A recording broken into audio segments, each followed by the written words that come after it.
13세기에 유명한 불후의 저서를 쓴 이탈리아의 대서사시인 단테가 있습니다. 단테의 신곡 하면 안 읽어보셔, 아마 대부분 못 읽어보셨을 텐데 그래도 들어는 보셨을 것 같아요. 신곡, 디바인 코미디라고 그래서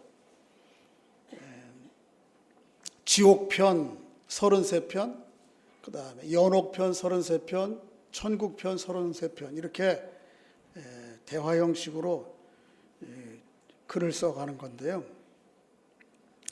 그가 그 책을 시작하면서 이렇게 시작하고 있어요. 앞에 자료를 만들어놨는데 한번 읽어보겠습니다. 시작. 인생 여정 한가운데에서 나는 길을 잃었다. 어두운 숲속에 들어선 후에야 길을 잃었다는 사실을 깨달았다. 인생 여정 한가운데에서 나는 길을 잃었다. 단테가 33살에 이 신곡을 쓰기 시작하거든요. 근데 인생 중반에 들어서서 길을 잃었다는 것이죠. 마치 큰 숲에 들어가서 이게 어디가 길인지 어디가 목적지를 향해 가는지 알 수 없는 것처럼 33살에 지금은 뭐 100세를 사니까 33살은 우리 청년들은 아직도 자기 인생을 본격적으로 시작하지 못한 청년들도 종종 있는데 중세 시대만 해도 33살이면 중년이고 그리고 지나온 자기의 삶을 진지하게 돌아보면서 남은 시간이 얼마나 남았을까, 어떻게 살아가야 될지를 진지하게 고민해 보는 시기였던 것 같아요. 그러니까 물질 문명이 발달하고 수명이 늘어난다고 인간 세상이 좋아지는 것 같지는 않아요. 오늘 이 시대에 33살 나이 먹은 청년들이 이런 질문을 스스로 할 수 있을까요? 인생 여정 한가운데에서 나는 길을 잃었다. 뭐 그게는 아니더라도 우리가 이런 질문들을 종종 하고 사는지요?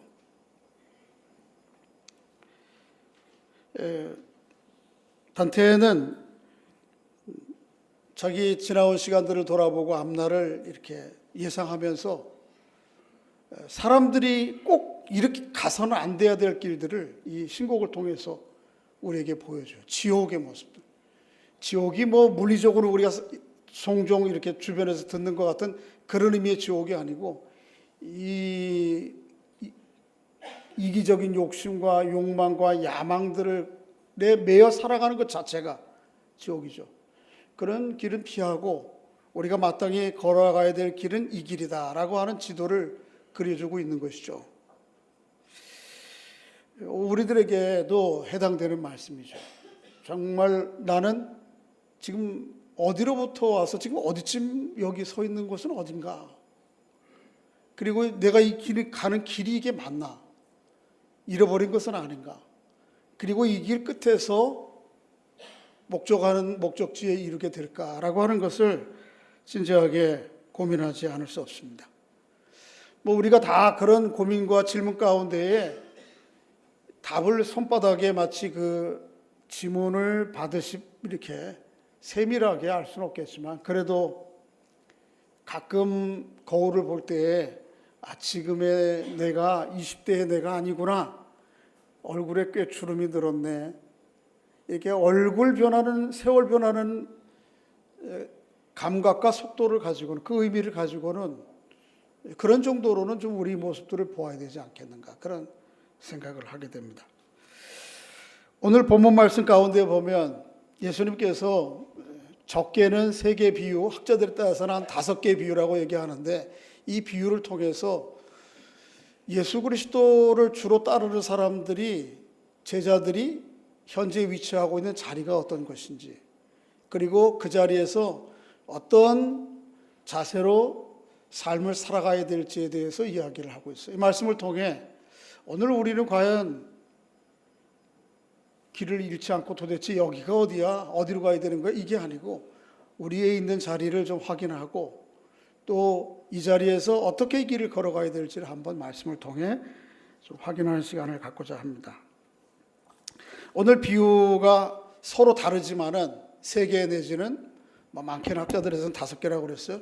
그렇지만 다루고자 하는 주제는 동일합니다. 이런 거예요. 비유의 핵심은 어떤 사람이 주인이 가까운 가족 가운데에 결혼식이 있어서 길을 떠납니다. 길을 떠날 때에 그 주인이 종들 가운데에서 한 사람을 선임을 해서 그 사람을 보통 청직이라고 그래요. 그 사람에게 그 주인의 모든 소유와 가옥과 사람들을 다 맡기고 떠납니다. 그 기간 동안 주인의 부재 동안 이 청지기는 그 주인의 집에 대한 모든 권한과 책임을 동시에 쥐고 있습니다. 그리고 그 주인이 돌아오는 기간 동안 이 종이 어떻게 처신하는가 하는 내용들을 당시의 사회적 배경들을 가지고 비유를 하고 있어요. 이 비유를 통해서 예수 그리스도를 따라가고 예수를 믿고 살아가는 여러분과 제가 놓여 있는 자리가 어디이며 어떻게 그 길을 걸어가야 될지를 우리에게 보여주고 있는 것이죠. 이것은 종종 제가 여러 번 좀 설명드린 것처럼 이미 예수 그리스도를 믿고 하나님의 자녀된 사람들이 아직 완성되지 아니한 구원의 그 중간길을 살아가는 모습들을 우리에게 그려주고 있는 것입니다. 조금 더 큰 그림으로 얘기하자면 예수 그리스도의 십자가와 죽으심을 통해서 시작된 하나님 나라가 예수 그리스도의 재림을 통해서 완성될 하나님의 나라가 오기까지의 그 중간기 과정들을 우리에게 보여주고 그 중간길을 살아가는 여러분과 제가 어떻게 그 길을 걸어가야 될지를 보여주는 것이죠. 그래서 제가 한 2년 전에 요한계시록 강의할 때에 그 요한계시록 전체에 대한 요절을 11장 15절로 설명을 드렸는데 그거는 꼭 요한계시록만이 아니고 성경 전체가 보여주는 하나님 나라의 구도이기도 합니다. 한번 이렇게 되어 있습니다. 읽어보겠습니다. 시작. 세상 나라가 우리 주와 그의 그리스도의 나라가 되어 한 번 더 시작. 세상 나라가 우리 주와 그의 그리스도의 나라가 되어 그가 세세토록 왕노릇. 여러분과 저는 예외 없이 다 이 세상 나라를 살아가고 있습니다. 그렇죠? 발을 땅에 딛고 이 세상 나라를 살아가요. 꼭 대한민국 이것만이 아니고 하나님이 통치하는 것에 반하는 비껴가는 모든 삶의 가치관과 구조와 목적과 삶의 방식들을 통칭하는 게 이 세상 나라예요. 우리 그 길을 살아가고 있어요. 그런데 성경은 이야기하기를 언젠가는 이 세상 나라 하나님을 등지고 형성되어 가고 이루어가고 있는 이 나라가 언젠가는 멈출 것이라 그렇게 얘기를 합니다. 세상에 종말이 있고 끝이 있다고 얘기를 해요. 그게 세상 나라의 종말과 끝을 얘기해요. 그림으로 보면 이런 것입니다. 한번 그림 보여주시죠. 이 세상, 이 세대가 진행되고 있어요. 그러나 언젠가는 끝이 있어요. 계속 이어지지 않아요. 그런데 이 세상 가운데에 그래서 이 세상 나라의 이기적인 욕심과 욕망과 또 투쟁과 다툼으로 인해서 아픔과 또 고통이 있는 이 세상 가운데 하나님께서 이 세상을 그냥 내버려 두시지 않으시고 이 세상에 하나님의 나라를 이루시기 위해서 예수 그리스도를 이 땅에 보내주시죠. 그렇게 예수 그리스도와 함께 시작되는 이 나라를 가르쳐서 하나님 나라 그렇게 얘기를 합니다. 그러니까 하나님 나라는 예수 그리스도의 초림과 함께 시작된 거죠. 예수 그리스도 이 땅에 육신으로 오심부터 십자가의 죽으심과 부활을 통해서 이 땅에 본격적으로 시작된 것입니다. 그러니까 하나님의 나라가 시작되었지만 그래서 하나님의 통치가 우리 안에 의와 희락과 기쁨의 상태로 우리 안에 있지만 그럼에도 불구하고 이 나라가 때로는 희미해요. 어떤 때는 세상 나라가 더 우위처럼 느껴지고 하나님의 나라와 하나님의 통치가 세상 가운데 과연 있는가 이런 회의와 의심이 들 때도 있습니다. 그러나 성경은 분명히 약속하기를 주님이 다시 재림하는 때가 있을 것이고 그때가 시작된 하나님의 나라가 완성되어서 완성 이후에 영원히 계속될 것을 이야기하고 있습니다. 그리고 그 중간기 예수 그리스도로부터 시작된 하나님의 나라가 완성에 이르기까지 이 시작된 하나님의 나라를 계속해서 견인해 가시는 분이 계신데 그분이 누구예요? 성령 하나님이다 그렇게 얘기를 합니다. 성경은 이런 구도로 하나님의 구원 역사를 설명하고 이런 구도로 하나님의 나라가 어떻게 천국이 우리에게 오는지를 설명해 가고 있습니다. 이걸 개인적인 차원으로도 적용할 수 있습니다. 로마서 8장 23절 말씀 보면 한번 읽어볼까요? 시작. 그뿐 아니라 또한 우리 곧 성령의 처음 익은 열매를 받은 우리까지도 속으로 탄식하며 양자될 것 곧 우리의 몸의 속량을 기다리는, 우리는, 여러분과 저는 이미 성령의 처음 익은 열매를 받은 사람이에요. 그리고 성령의 처음 익은 열매를 맛본 사람이에요. 그렇죠? 성령의 처음 익은 열매는 뭐예요? 성령이 하신 일은 두 가지, 크게 여러 가지가 있지만 아주 기본적으로는 하나님을 향해서 뭐라고 불러요? 아빠, 아버지라고 불러요. 로마서 6장에 보면. 또 성령은 예수 그리스도를 가르쳐서 뭐라고 불러요? 주는 그리스도시요 살아계신 하나님의 아들이라고 고백해요. 여기 처음 성령의 익은 열매라고 하는 것은 하나님을 향해서 아버지라고 부르고 그 하나님과의 아버지와 부자관계 속에서 세상을 살아가는 삶의 생명력과 기쁨을 얘기하는 거예요. 예수 그리스도를 내 인생의 왕과 주인으로 모시고 그 예수 그리스도를 왕과 주로 고백하며 살아가는 삶의 기쁨과 확신과 소망을 가르쳐서 성령의 처음 익은 열매라 그렇게 얘기합니다. 그런데 때로는 이렇게 성령이 처음 익은 열매와 맛을 보아도 때로는 뭔가 좀 부족한 게 있고, 여러분 가을 농사, 과수 농사를 지어보신 분들 알지만 첫 열매 따면 열매는 열매고 시큼하고 맛있긴 한데 그 열매가 더 맛있어요? 아니면 한 달 후에 아주 녹익은 사과가 맛있어요? 전자예요? 후자예요? 그러죠. 우리가 지금 처음 익은 열매는 열매지만, 그래서 하나님을 아버지로 예수를 구주로 고백하며 섬기는 삶의 기쁨과 감사와 생명이 우리 안에 있지만 뭔가 아직도 완성되지 않았기 때문에 시큼털털한 부분이 있다는 거죠.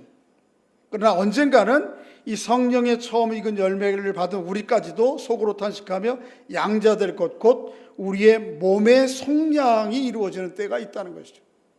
우리 하나님 앞에 이루어진 구원이 때로는 우리의 생각과 삶 가운데서 이루어지지만 때로는 그 구원이 완성되지 않았기 때문에 오는 여전히 부족함과 여전히 남는 아쉬움들이 우리 안에 있죠. 그죠?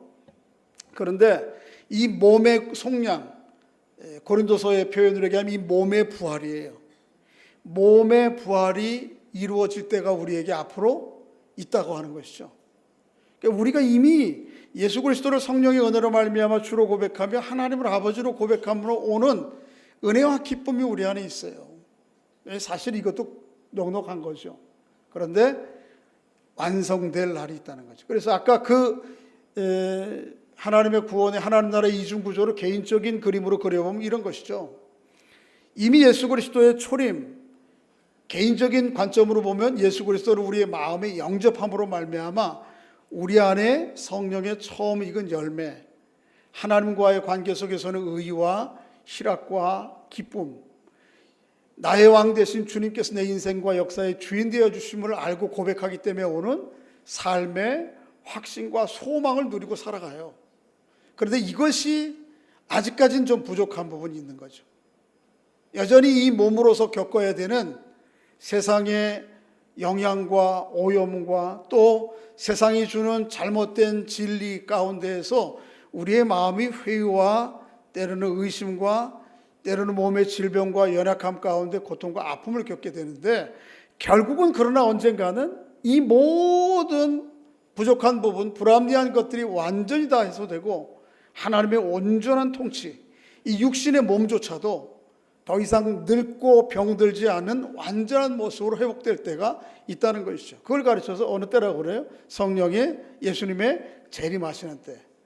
우리가 예수 그리스도를 영적으로 마음에 영접한 것처럼 부활하시는 재림하시는 주님을 다시 영접하게 될 것입니다. 그때에 우리의 몸도 완전한 부활이 되고 이 세상의 악으로 구조로 말미암아 형성된 모든 것들이 완전히 깨끗이 해소되는 하나님의 나라가 올 것이라는 것이죠. 그 사이를 이끌어 가시는 분이 누구예요? 성령께서 우리를 견인해 가시고 우리를 인도해 가신다고 하는 것이죠. 여러분과 이 믿음과 소망 가운데 살아가는 여러분과 제가 될 수 있기를 주의 이름으로 축복합니다. 그러니까 우리는 뭐예요? 이미 시작된 하나님의 나라와 완성되지 아니한 하나님의 나라를 중간을 살아가요.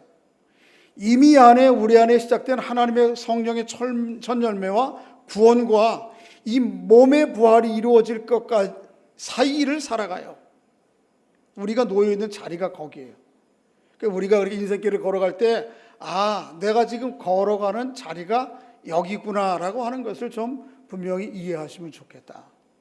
두 번째는 이 중간길을 살아가는 사람들의 삶의 자세를 오늘 본문에 보면 여러 청지기들의 모습을 통해서 우리에게 비유하고 설명하고 있습니다. 크게는 두 부류의 청지기가 있어요. 하나는 지혜롭고 진실한 청지기가 있고요. 또 하나는 무지하고 악한 청지기가 있습니다.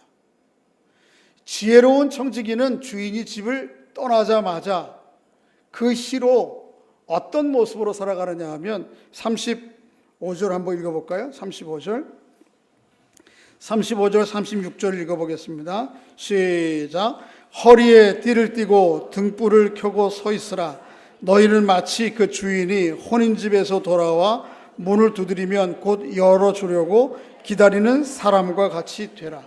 첫 번째 청지기는 주인이 떠나자마자 허리에, 평소에도 뭐 종이 그랬겠지만 더더욱 허리에 뭐를 띄어요? 허리띠를 띠고 그 다음에 밤이 되면 뭐를 켜놔요? 등불을 켜놓고 그 주인이 언제 돌아오더라도 맞을 수 있도록 채비를 하고 있단 말이에요. 뭐 우리의 양복은 이미 허리띠가 있어서 뭐 웬만한 일들 뭐 언제 오더라도 금방 나가서 할 수 있지만 히브리 사람들 옷은 그렇지가 않아요. 또 히브리 사람들과 같은 문화를 가지고 있는 인도 사람만 해도 인도 사람들 사리라고 하는 게 긴 천이에요. 이걸 머리에서부터 둘러 중동 사람들이 대부분 다, 그래서 발까지 다 가려요. 날이 뜨겁기 때문에 피부가 밖으로 노출되지 않게 얼굴까지. 일할 때는 어떻게 돼요? 그러고 일 못하는 거예요. 그러니까 일할 때는 어떻게 돼요? 허리를 묶고 밑에 흘러내렸던 옷들을 어떻게 해요? 허리춤에다가 집어넣어야 돼요. 인도에 농사를 짓는 사람들 보면 긴 옷을 이렇게 다 둘레 해가지고 허리에다 집어넣고 반바지식으로 만드는 거예요. 그러니까 오늘 본문에 띠를 띈다는 말이 바로 그 말이에요. 그래서 등불을 켜놔요. 왜냐하면 이 주인이 언제 돌아올지 몰라요. 거기 보면 한번 38절 읽어볼까요? 시작. 주인이 혹 이경에나 혹 삼경에 이르러서도 종들이 그같이 하는 것을 보면 그 종들은 복이 있으리라. 이경 있고 삼경인데 이건 뭐냐 하면 당시 사람들이 밤을 시간을 재는 단위예요. 히브리 사람들은 밤을 세 체계로다가 구분했어요. 4시간씩.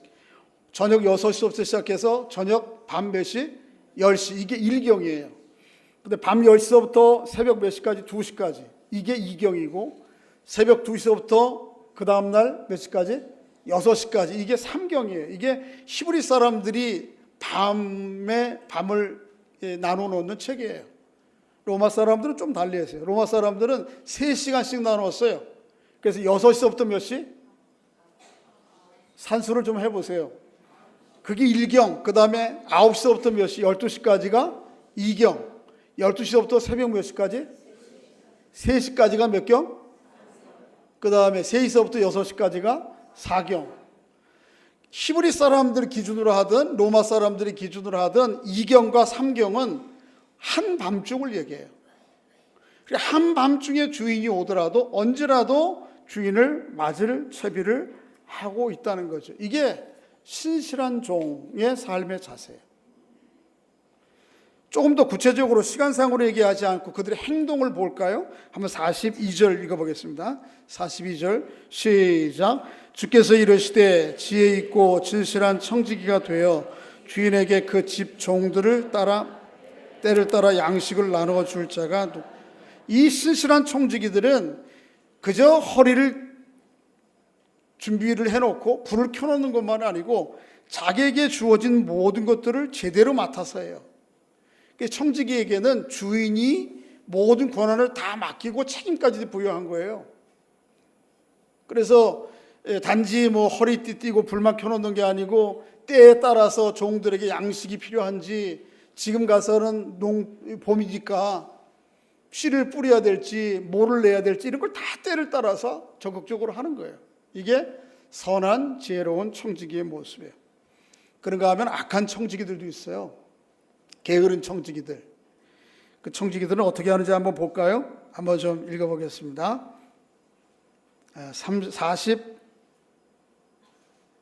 45절 시작. 만일 그 종이 마음에 생각하기를 주인이 더디 오리라 하여 남녀 종들을 때리며 먹고 마시고 취하게 되면. 잘 보세요. 지금은 우리 결혼식을 너무 후딱 해치워요. 후딱? 너무 시황 말인가요? 결혼식을 준비하지 마시고 결혼을 좀 준비하세요. 우리 젊은 청년들한테 부탁하는데. 요즘 결혼 세미나 지난주부터 했죠? 요즘은 결혼을 준비해서 결혼하는 사람들이 별로 없고 결혼식만 준비해요. 결혼식만. 누구 보라고 하는 거예요? 오늘 여기 좀 결혼하실 분이 와 계신데. 마침 그 형제자매들이 하는 거 아니까 오해는 하지 마세요. 너무 결혼식은 남들 보기 좋게 하라고 하지 말라고요. 그보다는 결혼을 잘 준비해서 하세요. 뭐 연예인들이 하는 결혼, 저는 어느 옛날에 그 SNS에서 유튜브 봤더니 정말 사랑하는 사람들을 하고만 어느 저기 양평의 펜션에서 유명한 연예인인데 그 펜션 주인도 이 펜션을 하루 빌려줬는데 그날 거기서 뭐 할지도 모르고 당일날 아침까지 깨끗이만 준비해달라고. 그런데 이 사람이 자기와 양쪽 부모님과 아주 가까운 친지들, 의미 있는 사람들만 불러가지고 결혼식을 했어요. 여러분도 좀 그런 식으로 하면 좋겠어요. 왜 남들 하는 대로 뭐 이렇게 퍼포먼스 해야 되고 나하고 아무 관련이 없는 사람들이 여기 와서 주례하고 나하고 아무 관련이 없는 사람 돈 주고 와서 밴드 불러다가 노래하고 이게 뭔 짓인지 모르겠어요. 여기서 흥분하면 안 됩니다. 설교를 진행해 가야죠. 이 옛날에 결혼식은 그렇지 않았어요. 결혼식은 외모양이 어떻든 아무 의미가 있었어요. 정말. 그래서 하루에 결혼식이 안 끝났어요. 오늘 본문 당시에도 마찬가지. 보통 일주일이었어요. 제가 좋은 소식을 하나 알려드리겠어요. 우리 남부의 AP 지역의 선교지의 선교사 랑구바부 목사님이 아들을 낳았다고 오늘 새벽에 문자가 왔어요. 그래서 그림을 보내왔다고 사진을 얼마나 좋은지 그래서 너하고 똑같이 생겼다네. 그래서 진짜 똑같이 생겼어요. 그 랑구바부 목사님 결혼식을 제가 3년 전에 가서 주례했거든요. 제가 방문하는 그 시간에 결혼식을 하겠대요. 그래서 그러자고 가봤더니 결혼식 전날에 그 사돈 장인 장모님이 다 와 있고 그 형제들도 다 와 있고 그분들이 다니는 교회 목사님과 가까운 친척들이 굉장히 먼 거리고 주가 달라요. 주가 고아에서 왔던 게릴라에서 왔어요. 그런데 언제 왔냐 그랬더니 벌써 와서 며칠 됐대. 그걸 랑구바부 목사님 집이 형편없거든요. 1층으로 되어 있는 그 한 층에 거기에다가 또 17명의 고아이들 데리고 있거든요. 그러니까 이게 사람 사는 집이 아니라고요. 지금 이제 증축해서 이제는 곧 완성이 돼서 그 선교사님 가지고 위로 올라가고 애들 고아 밑에서 생활하게 되는데 그 전까지만 그때까지만 해도 아무것도 없었어요. 아니 그런데 처갓이 식구와 친척들이 동네에 불러다 놓고 며칠 있는 거예요. 결혼식 끝났어요. 이 장인 장모하고 가족들이 갈 생각을 안 하네. 제가 걱정이 돼가지고 이 사람들 언제 가냐 그랬더니 안 간대. 언제 가냐 그랬더니 한 일주일 있다 간다는 거예요. 참. 어디서 자냐 그랬더니 이 옆에 우리 교우들 집 하나 빌려가지고 방을 하나 해놨는데 거기서 자고 때 되면 또 같이 몰려와 같이 먹어. 그래도 결혼식 한 마무리라 이것저것 먹을 거는 있는데 그러면서 이 사돈 양가 지역이 한 가족이 되는 거예요. 한 열흘 동안 같이 살면서. 그러니까 우리는 결혼식 날 사돈이 되면 서로 결혼식 하기 전부터 막 게임 하잖아. 게임. 예? 그런데 그런 걸 안 하는 거예요. 그냥 있는 그대로 와서 생활하고 거기 생활의 형편에 맞게 뒹굴고 하면서 그냥 가족이 되는 거예요. 되게 부럽더라고요. 제가 번거롭고 막 힘든 건 있는데 결혼이라는 게 이런 거잖아. 그잖아요? 예. 빨리 가야 되는데 이렇게 여기서 멈춰가지고. 그래 주인이 언제 올 줄 모르는 거예요.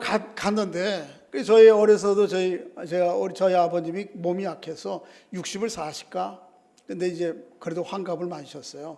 그러니까 집안에서 야 너무 약골 잊은 양반이 그래서 환갑잔치를 했는데 환갑잔치 하면은 당일날 먼 친척들은 당일날 오지만 가까운 친척들은 당일날 오면 이거 아주 이해가 안 되는 거예요. 고모부 이런 분들은 하루 전이나 최소한 이틀 전에 와서부터 먹어 계속. 근데 결혼식 끝나고 안 가. 안 가는 게 아니고 못 가게 해. 또 붙잡아. 어머니가 고모 가실 거예요? 오늘 당일날? 그러면 알았어요. 그리고 하루 머무는 거죠.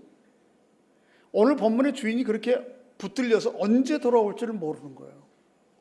그러니까 그 중간기를 머물러 있는 동안 청지기는 보통은 한 일주일 되면 돌아오는데 사정에 따라서는 저쪽에서 붙잡으면 안 가는 거거든요. 그러니까 언제 올지 모르는 거예요. 요 기간 동안 신실하고 지혜로운 청지기는 자기 낮에는 허리띠를 띠고 밤에는 뭘 켜놓고 등불을 켜놓고 언제 주인이 오시더라도 또 낮에는 마땅히 해야 될 일들 종들에게 양식을 나눠줄 건 나눠주고 모심을 떼니까 뭐를 내고 이걸 자기 책무를 제대로 하고 있는 거거든요. 근데 악한 청지기는 어떻게 해요? 악한 청지기 어떻게 하는지 봅시다. 45절 시작. 만일 그 종이 마음에 생각하기를 주인이 더디 오리라 하여 남녀 종들을 때리고 먹고 마시고 이때다 이거지. 이제 내 세상이 왔다 이거야. 그리고는 어떻게 해요? 먹고 마시고 취하고 그동안 감정이 있던 종들은 어떻게 해? 때리고 학대하고 자기에게 권한과 권한이 주어졌다고 그 일을 하는 거예요. 이게 악한 청지기의 삶의 자세라는 거죠. 이렇게 노골적으로 악한 청지기가 있는가 하면 이렇게 노골적이지는 않지만 또 다른 악한 청지기가 있어요. 그게 47절이에요. 47절 시작. 주인의 뜻을 알고도 준비하지 아니하고 그 뜻대로 행하지 아니한 종은 많이 맞아. 노골적으로 악하지는 않은데 주인의 뜻이 무엇인지를 알아요. 어떻게 행해야 될지도 알아. 그런데 알기만 하고 행동은 안 하는 청지기도 있단 말이에요. 마지막 청지기가 하나 더 나와요. 48절 읽어보겠습니다. 시작. 알지 못하고 맞을 일 행한 종. 여기까지 말이에요. 이 사람은 무언가를 모르는 거야. 이 상황을 지금 뭐가 뭔지. 그러니까 네 가지 청지기가 있는 거죠. 지혜롭고 신실한 청지기 첫째. 두 번째는 노골적으로 악한 청지기. 세 번째는 알지만은 행하지 않는 청지기. 네 번째는 무지한 청지기. 자, 예수님께서 이 비유를 말씀하시는 이유는 여러분과 저에게 묻는 거예요. 여러분과 저는 이 네 청지기 중에 어디에 해당하느냐는 거예요. 서로에게 한번 좀 예수님이 얼굴이 되어서 좀 손을 한번 붙잡으세요. 당신은 이 네 청지기 가운데 어디에 해당합니까? 답도 하세요. 시작.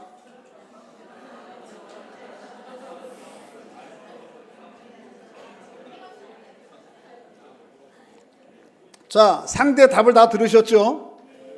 제가 질문합니다. 퍼센티지를 한번 내볼게요.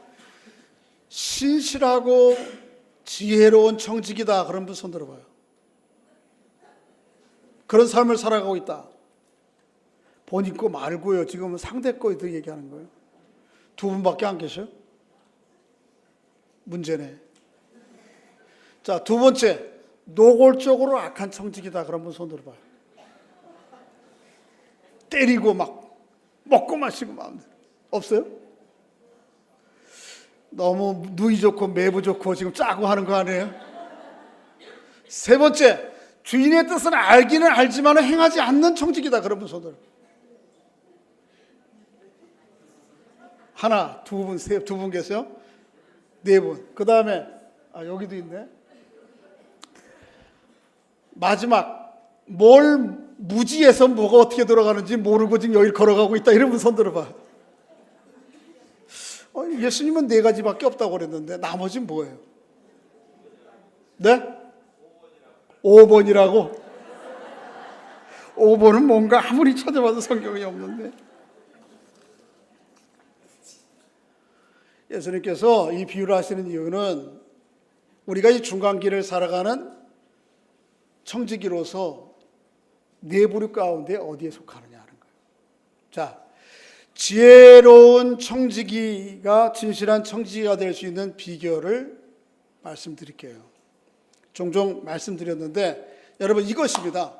지혜롭고 신실한 청지기가 되는 첫째 비결은 내게 주어진 모든 것들이 내게 아니고 누구 거라는 거예요? 주인 거라고 하는 것을 잊지 않아야 되는 거예요. 이게 내게 아니고 누구 거예요? 주인께서 어떻게 한 거예요? 맡겨주신 거예요. 내가 가지고 있는 소유는 말할 것도 없고 내게 주어진 시간, 내게 주어진 능력, 내게 주어진 재능과 내게 주어진 생명까지 내 인생의 주인 대신 누구의 거예요? 하나님 거라는 거예요. 이 모든 것은 그 주인이 나를 긍휼히 여기셔서 나에게 청지기로서 맡겨주신 것이고 또 다른 표현으로 얘기하면 이거를 내게 선물로 주신 거예요. 서로에게 확인해 주시기 바랍니다. 오늘은 당신에게 주신 무엇과도 바꿀 수 없는 하나님의 선물입니다. 서강대학교의 영문학 교수가 책을 썼는데 제가 말씀드린 적 있죠. 그분이 책 제목이 뭐냐면 오늘은 어제 죽어간 사람이 그렇게 몸부림치며 살아가려고 했던 그날이라고요. 오늘 하루하루가 내게 엄청난 하나님의 선물이에요. 여러분과 제가 누리고 살아가는 모든 것들이 하나님의 놀라운 선물이라고요. 이 사실을 잊지 않고 살아가는 게 신실한 지혜로운 청지기로서의 첫걸음이에요. 그리고 언젠가는 이 모든 선물은 주신 이에게 다 돌려보낼 때가 우리에게 반드시 와요. 생각보다 빨리 와요. 야고보서를 한번 읽어보겠습니다. 야고보서 앞에 찾아놨는데요. 시작. 내 사랑하는 형제들아 속지 말라. 온갖 좋은 은사와 온전한 선물이 위로부터 빛들의 아버지께로부터 내려오나니 그는 변함도 없고 회전하는 그림자도. 문제가 이거예요. 형제들아 속지 말라. 이게 위로부터 하나님으로부터는 다 선물인데 이 청지기는 착각하는 거예요. 속는 거예요. 이게 누구 거라고 생각하는 거예요? 이게 누구의 권한이라고 생각하는 거예요? 여기에서부터 문제가 생기는 거예요. 그렇지 않아요. 여러분과 제가 이 세상을 살아가면서 누리는 모든 온갖 좋은 선물은 다 하나님께로부터 온 거예요. 이 사실을 잊지 않고 두 번째는 언젠가는 이 모든 선물에 대해서 결산할 때가 올 것이라고 하는, 주인은 반드시 돌아오거든요. 그때가 있다고 하는 것을 기억하고 주인의 뜻에 합당하게 선용하는 것이 이게 지혜로운 청지기예요. 이게 주인의 것이 아니고 내 것이라고 속게 되면 이때부터 뭐가 생기느냐 하면 그 앞에 14절 15절과 같은 결과가 이루어져요. 한번 읽어보겠습니다. 시작. 오직 각 사람이 시험을 받는 것은 자기 욕심에 끌려 미혹됨이니 욕심이 잉태한 즉 죄를 낳고 죄가 장성한 즉, 이게 이때부터 생기는 거예요. 이제 문제가 생겨요. 내 거다고 생각하니까 내게 있는 권한을 함부로 남용하고 내게 있는 거 가지고 내 뜻대로 마음대로 먹고 마시고, 또 그렇지 마음에 안 드는 사람은 어떻게 해요? 때리고 학대하고 고통 주고 아픔 주고 이렇게 시험을 받게 되고 자기 욕심에 이끌려서 결국은 죄 가운데 멸망하게 되는 게 이게 악한 청지기의 삶의 모습이에요.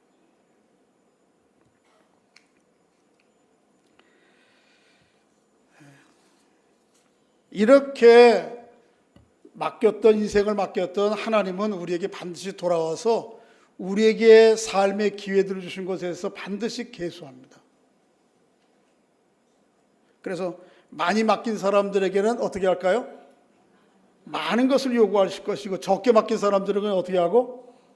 적게 요구하실 거예요. 자, 오늘 본문 맨 마지막 절 읽어볼까요? 48절 시작.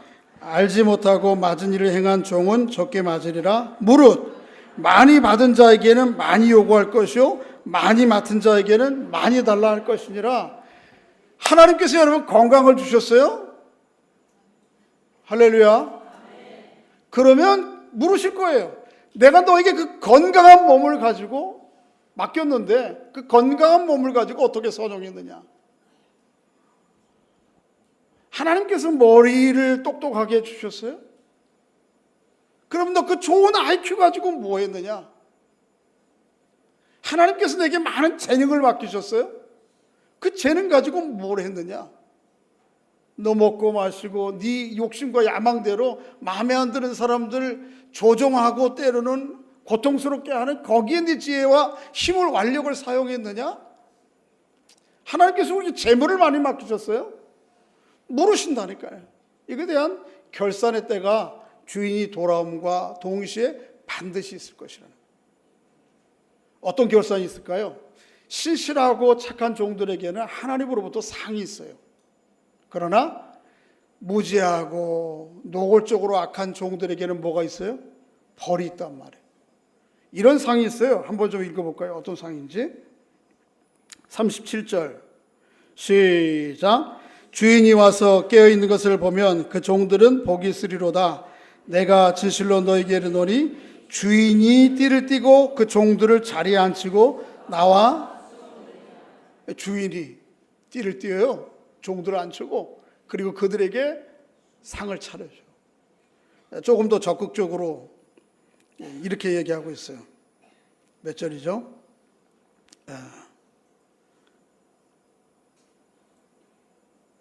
44절 시작.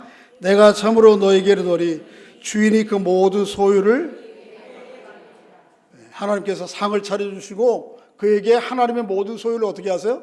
다 맡겼어요. 이게 신실하고 지혜로운 종이 받을 결국에 상이에요. 그런데 악한 종들은 벌을 받아요. 어떤 벌인가? 46절 시작. 생각지 않는 날 알지 못하는 시각에 그 종의 주인이 이르러 엄히 때리고 신실하지 않은 자의 받는 뭐 맞을 거예요? 매 맞을 거예요. 매 맞을 거예요. 또 매도 여러 가지예요. 엄히 맞기도 하지만 48절에 한번 읽어보겠습니다. 47절에 보면 47절 읽어볼까요? 시작. 주인의 뜻을 알고도 준비하지 아니하고 그 뜻대로 행하지 아니하면 이 종은 많이 맞을 것이야. 엄히 맞는 거하고 많이 맞는 거 좀 차이 있어요. 그 다음 맨 48절 시작. 알지 못하고 맞으를 행할 종은 적게 맞으리라. 무릇 많이 받은 적게 맞으리라. 거기까지만 적게 맞아. 자, 중요한 거는 주님의 결산의 때에 우리 인생의 결산의 때에 우리에게 맡기신 대로 요구하실 것이라. 내게 주어진 그 시간을 가지고 내게 주어진 삶의 기회들을 가지고 얼마나 선용했느냐. 주인의 뜻에 합당하게. 그렇지 못하면 뭐 한다고요? 매맞아. 야, 곤장을 맞을 준비를 할까요? 이게 주님께서 이렇게 재림하실 때 우리에게 상과 벌을 주신다 그러는데 이게 구체적으로 뭘지 오늘 그대로 이렇게 매맞는 거로 끝날까요? 오늘은 이게 사실이 아니고 뭐예요? 비유죠, 비유. 그러니까 이 비유는 이대로 그대로 된다는 얘기가 아니에요. 하나의 일어날 상과 벌에 대한 하나님의 복과 심판에 대한 하나의 비유죠. 그러나 분명한 것은 뭐예요? 매를 맞을지 어떨지는 모르지만 분명한 것은 이 상과 벌이 분명히 있다라고 하는 사실. 왜 예수님께서 이 상과 벌을 말씀하실까요? 이유는 매 맞을 그런 인생을 살아가는 것이 아니고 뭐 하도록? 상 받을 청지기로서의 삶을 살아가도록 제자들과 여러분과 저를 뭐 하기 위해서인 거예요? 깨닫게 하시기 위하신 것이죠. 여러분과 제가 주님 앞에 상 받을 사람들 될 수 있기를 주의 이름으로 소원합니다. 이미 시작된 우리 안에 구원과 하나님의 나라가 있지만 아직 완성되지 않았기 때문에 그 중간 길을 살아가는 우리들에게는 여러 가지 많은 혼란스러움과 때로는 모호한 부분이 우리에게 있어요. 그럼에도 불구하고 여러분과 저에게 주어진 시간, 생명, 말할 것도 없고 소유 다 누가 주신 거예요? 하나님이 주신 선물인 것으로 알고 맡겨주신 것으로 알고 주어진 그 기간 동안, 주어진 그 기회 동안 하나님의 뜻을 따라 선용하시기를 주의 이름으로 축복합니다. 그래서 하나님 앞에 다 상받을 하나님의 사람들 될 수 있기를 주의 이름으로 축복합니다. 서로에게 한번 우리 주님의 목소리가 되어서 말씀해 주십시오. 당신이 누리고 사는 모든 것, 시간과 생명까지 하나님이 당신에게 주신 선물입니다.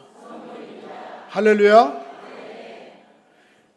옆에 부모, 형제, 친구들 내 삶의 자리의 형편이 어떻든 간에 자꾸 남들과 비교하지 마시고 그것을 오늘 내게 주신 하나님의 선물로 받으세요. 혹시 부부간에 앉으셨어요? 그러면 한번 부부가 좀 멀리 있어도 마음의 거리를 가깝게 두고 한번 얘기해 보세요. 우리 저 샘플로다가 우리 원지연 집사님하고 민 집사님 앉으셨는데 서로에게 한번 좀 확인해 보시고, 당신은 여기까지 다 들리게 한번 해봐요.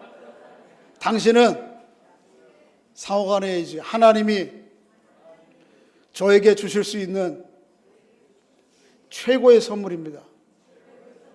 할렐루야. 그런 거예요. 실제로 그래요. 자꾸 내게 없는 건 남들과 비교하면서 있네 없네, 저게 더 좋으네 안 좋으네, 그게 사는 게 행복입니까? 내게 주어진 삶의 이 시간이, 내게 주어진 이 관계가, 내게 주어진 이 능력이, 이 기회가 하나님이 주신 최고의 기회로 알고 하나님 앞에 감사하며 살아가는 것이, 그게 하나님 나라에 살아가고 구원받은 제자의 삶을 살아가는 신실한 청지기들의 모습입니다. 그렇게 남은 생애를 살아가는 여러분과 제가 될 수 있기를 주의 이름으로 축복합니다. 매일 매 순간을 하나님의 선물로 받고 사십시오. 자리에서 일어나셔서 우리 마지막 찬양할까요?